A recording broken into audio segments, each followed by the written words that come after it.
Oui, ok. S'il faudra que je réponde à cette question, comment était ma vie avant ma rencontre avec le Christ, je dirais que c'était une mauvaise vie. Quand j'ai dit mauvaise vie, dans quel sens? En tant que jeune, adolescent, très souvent, on a envie de faire des choses selon tout le monde. On veut entrer dans le rythme des choses, on veut être accepté en fait dans la communauté. Si je vis dans un environnement où les gens ont des copines à gauche à droite, ils veulent coucher à gauche à droite et que j'ai un entourage pareil, il est fort probable que je sois influencé et c'est exactement ce qui s'est passé. Et que j'avais un entourage pareil et je me suis laissé influencer par ces pratiques-là. Quand j'ai dit pratique, j'ai dit je me suis laissé influencer à avoir une copine et je ne m'étais pas arrêté là. Copine, il fallait coucher, il fallait faire des pratiques sexuelles, des expériences sexuelles pour en fait, entre guillemets, être accepté dans la communauté. Sinon, on risque, entre guillemets, d'être appelé, comme on aime si bien le dire, chez nous, Simba, genre des faibles d'esprit. Alors, il faudra faire des choses pour que les gens t'acceptent. Et je vais lancer à avoir une copine et euh, courir aussi, faire des pratiques sexuelles, des expériences, en fait. Et ça ne va pas seulement me conduire à ça. Un jour, je vais côtoyer un frère qui va me faire connaître, en fait, de films pour adultes, la pornographie, et ça va prendre en fait une autre tournure en fait dans ma vie. Genre lui m'apprend, mais pour moi ça sera un outil tellement important. Genre à tout moment je m'étais accoutumé à ça. Si quand je manquais à faire, je regarde des films pornographiques et ça ne s'était pas seulement arrêté là. La pornographie m'a conduit en fait à la masturbation et ça me plaisait en fait. À tout moment, quand je trouve des forfaits, de mégas, et nous vivons même dans une génération où c'est plus comme des cyber avant, c'était compliqué. Aujourd'hui, avec ton smartphone, avec ton téléphone, facilement, si tu as le méga, tu peux le faire. Et j'ai un téléphone, j'ai le méga, je reste chez moi, je regarde des films pour adultes et ça me procure du bien. Et ça ne s'arrête pas seulement là, ça me conduit en fait à me masturber. Et je ne vous dis pas le nombre de fois que je le faisais. Mais sinon, en dehors de ces côtés-là, j'avais aussi d'autres failles, d'autres défauts. Un cœur de pierre, un mauvais cœur, la haine, la jalousie, la colère, en fait. Bon, j'avais en fait cette facilité à faire du mal aux gens. Je m'en foutais carrément. Moi, ma vie, c'est qui compte, c'est ce que moi je pense, c'est pas ce que les gens pensent de moi. Donc, si je te fais du mal et que moi, ça me procure du bien, moi, ça me va. Mais le point saillant, en fait, de ma vie, c'est qui était, en fait, le tournant marquant, la pièce maîtresse, c'était vraiment la pornographie et qui m'a conduit à la masturbation. Donc, en quelques mots, c'est ça. Oui, la pornographie nuisible. En fait, au début, quand je le fais, je trouve une sorte de satisfaction. Je n'ai vraiment pas beaucoup de fréquence en ce qui concerne le temps ou le nombre de fois que je me masturbe ou je regarde des films pour adultes. Mais avec les temps, ça devient étouffant, asphyxiant. Dans quel sens? Ça devient en fait comme une drogue. Genre, si je ne le fais pas un jour, je me sens très mal. Genre, je peux le faire comme une cure, matin, midi, soir. Si je ne le fais pas, je me sens vraiment, vraiment très mal. C'est comme si j'étais en manque. C'est comme si j'étais en train de vivre un syndrome de manque. C'est comme en fait une drogue. Genre, si je le fais pas, je me sens mal.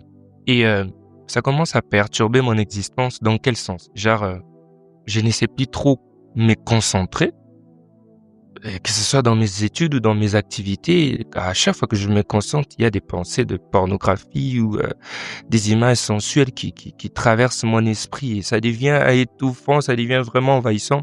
Et pas seulement ça, même la nuit, j'ai l'impression en fait, d'être contrôlé. La nuit, en fait, quand je dors, je peux me réveiller juste pour me masturber et dormir. Et des fois, j'étais là en train de revoir mes notes et tout ça. Tu arrêtes, tu bloques. Et parce que tu dois te masturber pour te sentir mieux. Donc, ça devient en fait étouffant. Et tu ne sais plus trop vivre en communauté avec des gens parce que même quand tu vis en communauté, il arrive à un moment donné, il y a des pulsions qui montent et tu ne sais plus te gérer toi-même. Tu dois aller quelque part afin de satisfaire en fait cette chose. En fait, c'est devenu en fait comme une drogue en fait. C'est comme si ça t'est contre et ça devenait en fait étouffant. Je ne sais plus bien voir de loin, envisager des grands projets parce que dans ma tête, quand je me concentre, ce n'est que ça. Il va se faire quoi?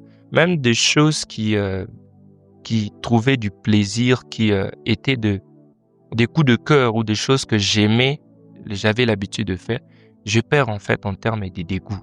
Donc il y a cet élan vital là, ces désirs de vivre que je commence petit à petit à perdre en fait. Ma vie n'a plus aucun sens, même les études, des choses que je fais, je ne ressens vraiment plus ces goûts-là parce que chaque jour qui passe, il faudra que je me masturbe matin, midi, soir. À chaque fois que je trouve l'opportunité, je dois me retirer au milieu des gens pour le faire. Donc, ça devient étouffant. Et il y aura encore une chose qui va se passer et ça sera encore comme un, un, une chose qui va vraiment bousiller mon existence. Je me sens très mal. Je commence à ressentir de la fatigue à tout moment. J'ai des douleurs à tout moment. Je ne sais plus trop me concentrer. Donc, l'avenir est carrément sombre. Je ne sais plus rêver. Je ne sais plus voir des choses de loin. Parce que à tout moment, faut te masturber. Il faut regarder des films pour adultes. En fait, ça devient étouffant. Ouais. Et, je me sens très mal. Je commence à ressentir de la fatigue, des douleurs à tout moment. Donc, j'arrive plus en fait à me concentrer. Ça devient très étouffant pour moi. Je me dis, je dois carrément aller à l'hôpital, histoire de savoir qu'est-ce qui se passe dans mon corps. Je ne comprends vraiment pas qu'est-ce qui se passe. Mais non, je vais à l'hôpital, on fait le check-up, on fait tous les examens possibles. Ce qui est étonnant, on ne trouve rien. Je suis choqué. Et on me remet quand même des médicaments que je dois prendre, et des adjuvants et tout ça que je dois prendre, histoire que ça me calme. Mais en vrai, il y avait rien. Rien. Maintenant, je rentre chez moi. On m'a dit que chaque jour, je dois prendre ces médicaments-là pour me calmer. Alors, je prends le médicament. Le médicament n'a qu'un temps, une durée d'action de 3 heures. Donc, si je prends les médicaments pendant 3 heures, je me sens bien. Si je prends les médicaments, ça agit pendant 3 heures, je me sens bien. Et au bout d'un moment, je réponds encore avec les mêmes choses. Je dois encore prendre le médicament pour me sentir bien. Et pas seulement ça, ce qui est encore bizarre, c'est pas si c'était psychologique quoi. Si le produit qu'on cherche, si on ne trouve pas la firme du produit, le produit ne réagit pas. Il fallait qu'on ait à chercher la firme de ces produits, la firme pharmaceutique de ces produits-là pour que ça puisse réagir. Alors, c'était difficile aussi, le produit était très rare. Donc, vous imaginez un peu dans quel état je me retrouvais. Fallait chercher à gauche, à droite, et si tu cherches, si tu ne trouves pas, tu t'efforces carrément de vivre comme ça. Et c'était vraiment étouffant et j'étais vraiment dans le bas-fond. Je voyais comment ma vie était en train de prendre une autre tournure. Je devenais dépendant de médicaments. Chaque jour, je devais prendre des médicaments pour me sentir mieux. Et le jour où il n'y en avait pas, j'étais dans tous mes états, donc c'était vraiment, vraiment triste. Mais je pouvais pas le dire à quelqu'un, je vivais seul. Je me dis, j'ai pas envie que les gens sachent ce que je vis. Vaut mieux que je vive carrément avec. Mais non. J'ai perdu en fait le goût de la vie.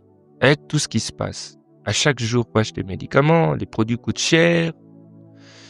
Je suis en train de perdre l'élan et un jour c'était plus fort que moi. Je me dis, je peux pas continuer comme ça. Je me rappelle la veille et que, une nuit, j'étais là au salon en train de pleurer. Je pleurais vraiment comme un enfant. Et mon grand frère, il vient, il me trouve en train de pleurer. Il me dit, Daniel, qu'est-ce qui ne va pas? J'ai dit, vraiment la vie, ça ne marche pas. Il me dit, ça va aller. J'ai dit, ça va aller comment? Regarde la vie que je suis en train de mener. Ça n'a même plus de sens. À tout moment, faudra prendre des médicaments. À tout moment, faudra te masturber. Faudra regarder des films pornographiques et tout ça. Je ne veux pas le faire, mais je me retrouve en train de le faire. En fait, j'ai l'impression d'être pris au piège. En tout cas, si c'est ça que c'est résume ma vie, en tout cas, il m'a dit ça va aller. J'ai dit ça va aller comment? J'ai dit ça va aller comment? Je pleurais vraiment comme un enfant. Il a voulu me tenir histoire de me soulager. J'ai dit non, Laisse-moi, en tout cas, je vois même plus l'importance de vivre parce que ma vie n'a vraiment plus de sens. Et le matin de cet événement, je me réveille très tôt le matin. Je me réveille très tôt le matin et je viens au salon. J'ai une pharmacie chez moi. Je me dis que je dois combiner carrément de médicaments, histoire de mettre fin à mes jours parce que la vie n'avait plus de sens. À quoi bon vivre et à tout moment se masturber, à tout moment regarder des films pornographiques, prendre des médicaments qui sont très rares, dépenser de chaque jour de l'argent pour ça et on ne sait plus se concentrer, on se sent très mal. À quoi bon continuer cette vie? Et je me disais carrément, je prends les médicaments, je prends les médicaments et je mets fin carrément à mes jours parce que c'était vraiment étouffant.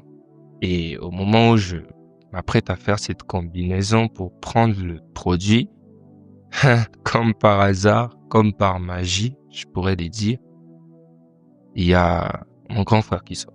Et quand il sort, qu'est-ce qu'il fait? Il me salue seulement. Daniel, bonjour.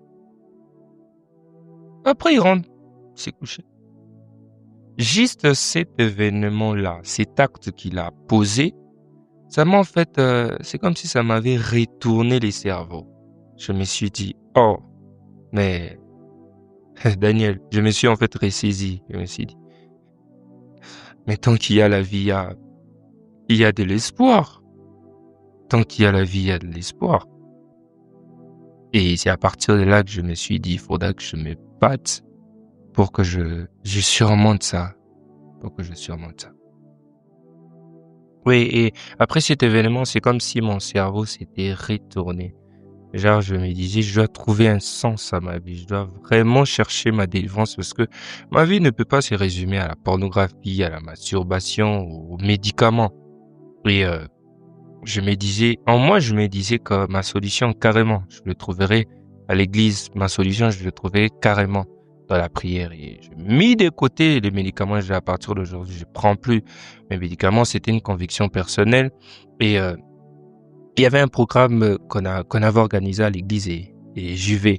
Et ce sera un programme qui va vraiment me bénir parce que c'est pendant ces programmes que j'ai trouvé un verset qui m'a fait tellement du bien et qui m'a accompagné, qui m'a béni et qui continue jusqu'aujourd'hui à me bénir.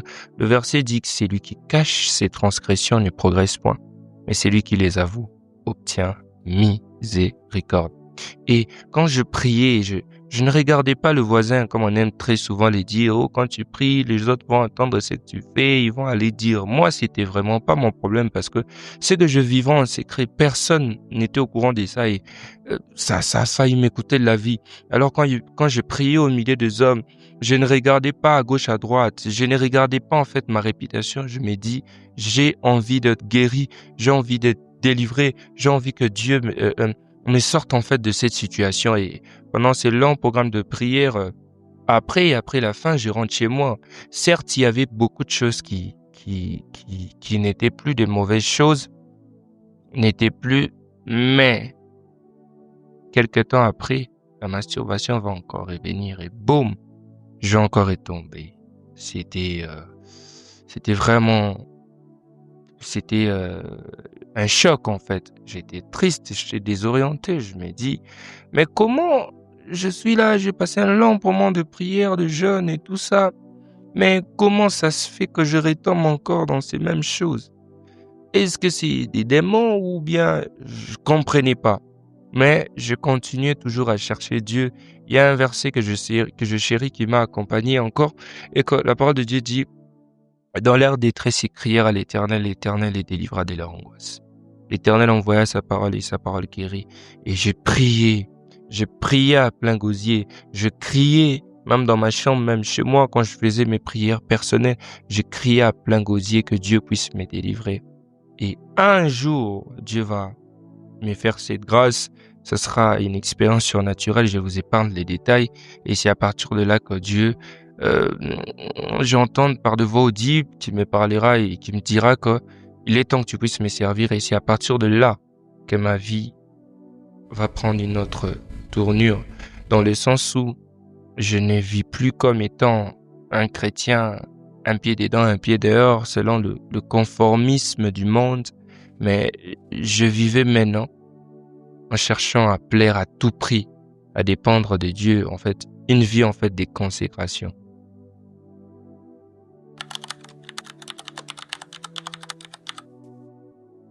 Et s'il faudra carrément faire un parallélisme bref entre ma vie d'avant et ma vie d'après, et que avant, en fait, ma vie tournait autour de moi-même. Avant, j'étais carrément égocentrique. S'il faudra te blesser, je m'en fous tant que ça me fait du bien. Là n'est pas le problème. Un aîné, un cœur de pierre, de mauvaises paroles, en fait.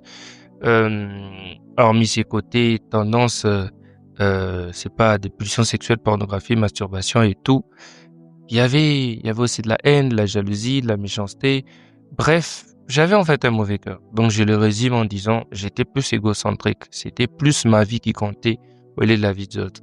Mais ma vie maintenant, depuis que j'ai appris à dépendre du Christ, parce que j'insiste, j'étais chrétien, mais avant un chrétien influencé par le monde. Mais quand j'ai appris en fait à dépendre de Christ, ma vie a pris une autre tournure dans le sens où je ne suis plus égocentrique, mais je suis maintenant christocentrique. Genre ma vie ne tourne pas autour de moi, mais ma vie va vers les autres.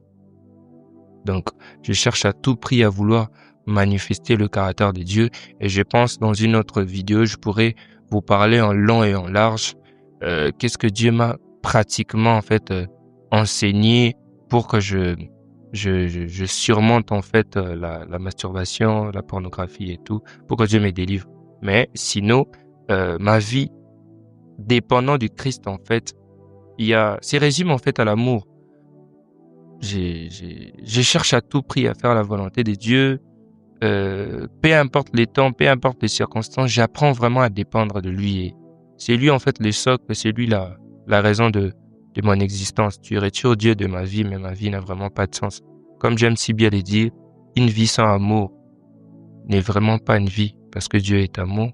Donc, si tu retires l'amour de ma vie n'a vraiment pas de sens.